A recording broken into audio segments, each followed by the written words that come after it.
गुरुजी, शुक्राना गुरुजी, अनंतम शुक्राना मेरे गुरुजी महाराज का। ओम नमः शिवाय, शिवजी सदा सहाय।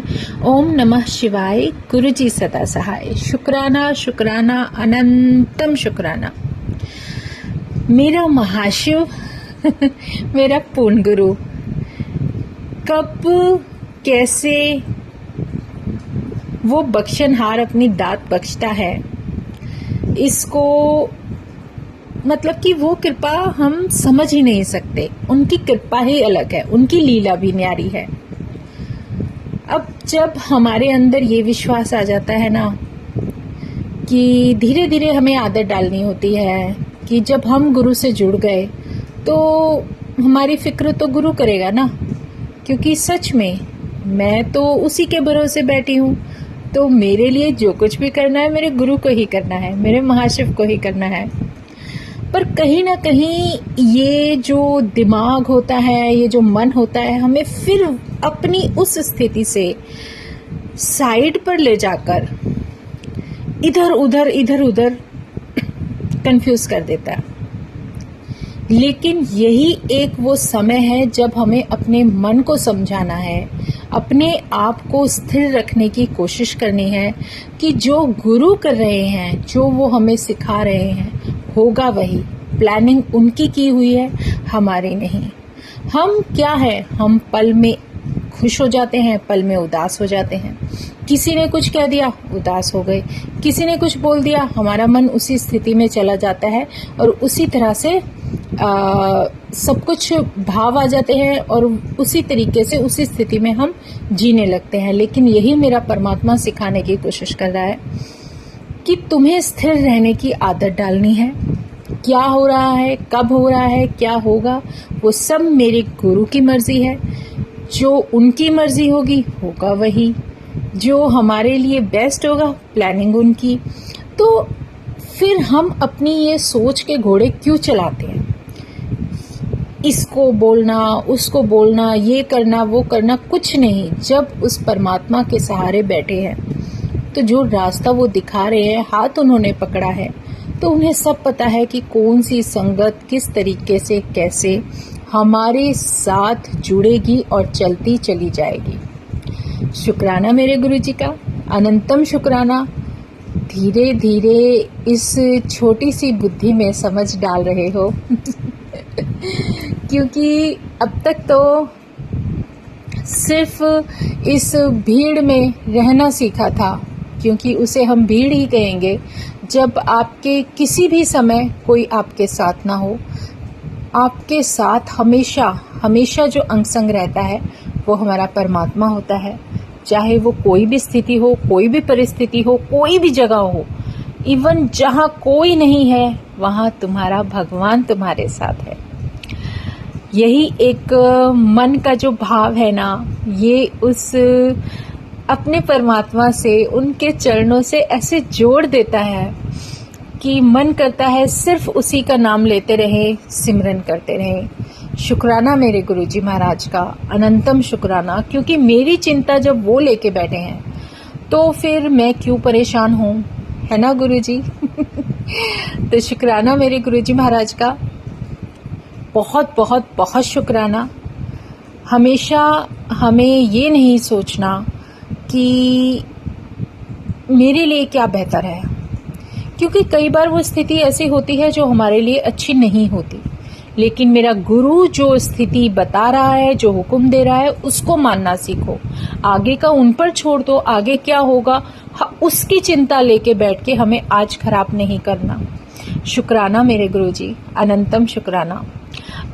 इसी से एक प्रसंग गुरुजी ने याद दिलाया, बहुत प्यारा है, बहुत ही प्यारा है। एक राजा था और बहुत ही मतलब अच्छा भी था, नहीं भी था, जो भी था, जैसे राजा होते हैं पुराने समय के, ऐसे थे। और उनको अपने राज्य के लिए या अपने परिवार के हित के लिए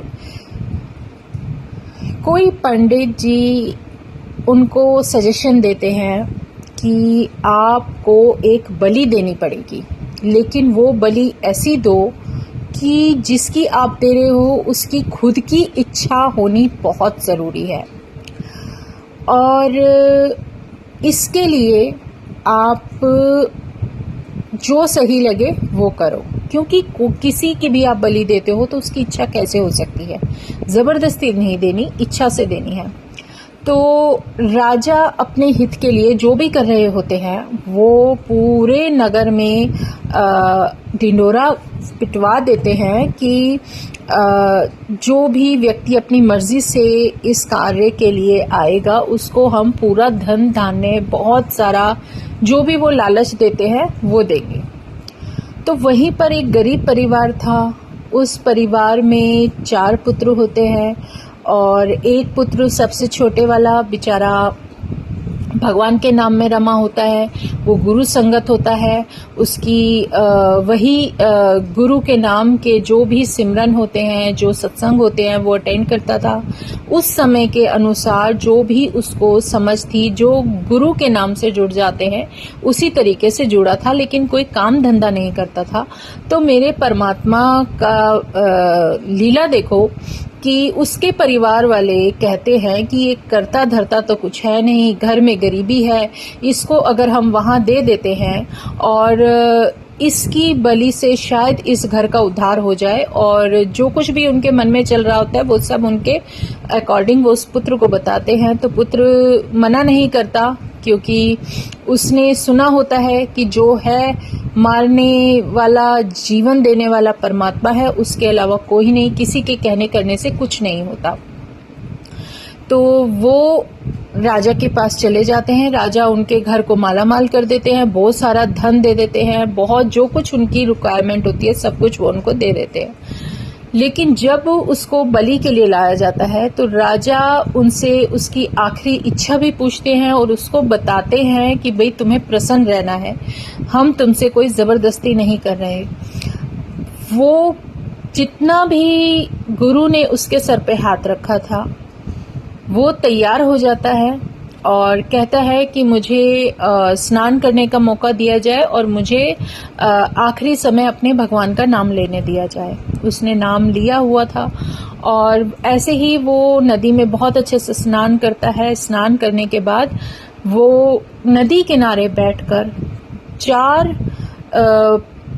चार वो बनाता है मिट्टी के ढेर, जैसे कि कोई बहुत बड़े शिवलिंग का आकार हो, इस तरीके से बनाता है और उसमें से 2 ढेरियां हाथ के हाथ बनाने के बाद गिरा देता है पैर से, और फिर तीसरी गिराता है।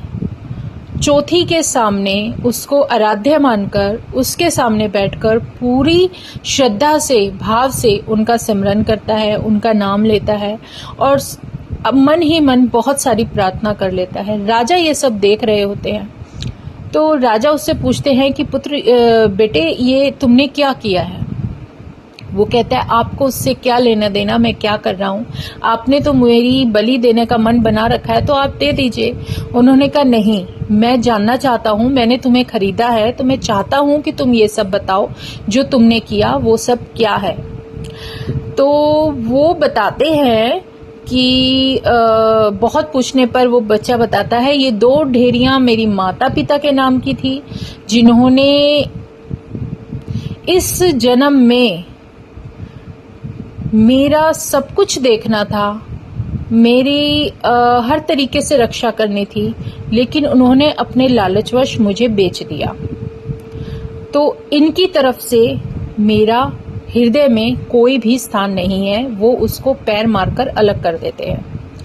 उसके बाद ये तीसरी ढेरी उस राजा के नाम की है जो कि आप हो, जिन्होंने अपने स्वार्थ के लिए अपनी प्रजा की रक्षा नहीं की और आपके हिसाब से मेरी कोई कीमत नहीं, लेकिन राजा जब किसी प्रजा का पालन करता है तो उसके लिए प्रजा अपने परिवार की तरह होती है, जिसका पालन उसे बहुत अच्छी तरह से करना चाहिए। इसलिए वो ढेरी भी हटा दी। लेकिन ये जो चौथी है ये मेरे उस भगवान के नाम की है जो मेरे जीवन में बहुत इम्पोर्टेंस रखता है और उसके साथ मैं इस तरीके से जिसका जितना भी सिमरन किया उसी के नाम का नाम जप किया, क्योंकि मुझे इतना पता है अगर सांसें जाएंगी तो उसकी मर्जी से जाएंगी, नहीं जाएंगी तो उसकी मर्जी से जाएंगी। जीवन लेना देना सब परमात्मा के हाथ है, किसी राजा के हाथ नहीं। और सच में राजा ये सब सुनकर एकदम से हैरान हो जाते हैं, क्योंकि उनके कोई संतान नहीं थी। ये सब वो संतान प्राप्ति के लिए कर रहे होते हैं। तब उनकी आंखें खुलती हैं। वो कहते हैं इसकी बलि देकर मैं किसी और की कामना कर रहा हूँ, पता नहीं वो आएगा कि नहीं आएगा, लेकिन इसी को मैं अपना पुत्र बनाकर रखूंगा, जिसको मैंने अपनी शरण में लिया है, जिसके अंदर इतना ज्ञान और भक्ति है। और उन्होंने उसको अपना पुत्र बनाकर राजा घोषित कर दिया। और उस बच्चे ने अपने जीवन काल में इतने प्यार से अपनी प्रजा की देखभाल की जितना कि कोई राजा ने शायद ना किया हो। तो ये सब कैसे संभव हुआ? ये सब हुआ उस विश्वास के कारण, जो विश्वास हमारे परमात्मा के चरणों से जुड़ा हुआ है। और मेरा परमात्मा, मेरा महाशिव, हमारी किस्मत बहुत अच्छी है जो मेरा महाशिव मेरे पूर्ण गुरु के रूप में हमारे जीवन में एक रोशनी बनकर, एक डिवाइन लाइट बनकर, इतना प्यारा रूप लेकर हमारे साथ उपस्थित है कि हम अपने भगवान की छवि को देखते ही मोहित हो जाते हैं और उनका शुक्राना करे बिना दिल रुक जाए ऐसा हो ही नहीं सकता। जितनी बार उन्हें देखे, जय गुरु जी, शुक्राना गुरु जी। पता नहीं हर कार्य के पीछे कोई वजह छुपी होती है, और जो तुम करते हो वो और कोई कर ही नहीं सकता। तेरी करनी हम समझ नहीं सकते, क्योंकि तुम्हारी लीला न्यारी है।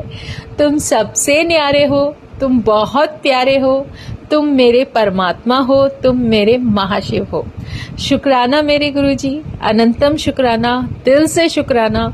बस अपना ये साथ ऐसे ही देते रहो और अपना आशीर्वाद ऐसे ही देते रहो और हमारे अंग संग बने रहो। जय गुरु जी, शुक्राना गुरु जी, अनंतम शुक्राना मेरे परमात्मा का। ओम नमः शिवाय, शिव जी सदा सहाय। ओम नमः शिवाय, गुरु जी सदा सहाय। शुक्राना शुक्राना, अनंतम शुक्राना। लेकिन हाँ, जाते जाते एक बात फिर दोबारा से रिमाइंड कराऊंगी कि जो मैंने लास्ट सत्संग में आपको कलश के बारे में बताया था, आप प्लीज कलश जो भी गुरु जी के सामने रखते हो उसको रोज धोना, डेली रिफिल करना है, लेकिन रिफिल करने से पहले उसको अच्छे से साफ करना है और हाथों से करना है। किसी ब्रश का इस्तेमाल नहीं करना। थोड़ा सा भी आप पीतांबरी पाउडर या जो भी बर्तन धोने वाला, जो कि तांबे के और चांदी के बर्तन साफ करने का होता है, उससे हाथ से साफ करोगे तो बहुत इजीली हो जाएगा।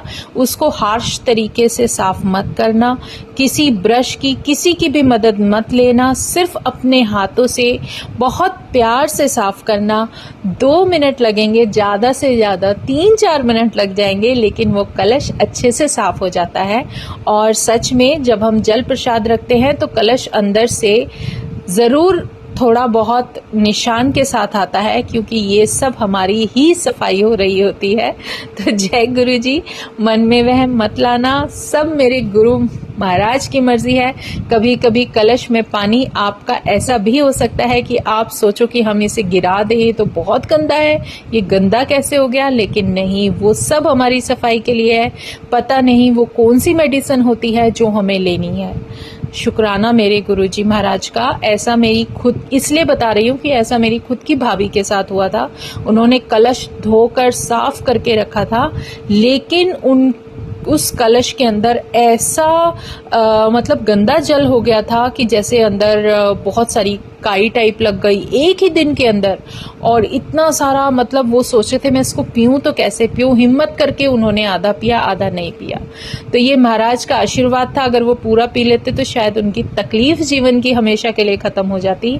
इसीलिए बताया जाता है कि उस परमात्मा पर विश्वास रखते हुए जब कोई कार्य करते हो तो वो आपको बहुत सारा फल देता है, और अगर विश्वास नहीं रखोगे तो फिर कुछ भी नहीं मिलेगा। तो जय गुरु जी, शुक्राना मेरे गुरु जी महाराज का, जो ये मौका दिया, अपनी संगत बनाया और अपने चरणों में जगह दी। शुक्राना मेरे गुरुजी महाराज, अनंतम शुक्राना। जय गुरुजी, जय गुरुजी, जय गुरुजी। ओम नमः शिवाय, शिवजी सदा सहाय। ओम नमः शिवाय, गुरुजी सदा सहाय। शुक्राना, अनंतम शुक्राना।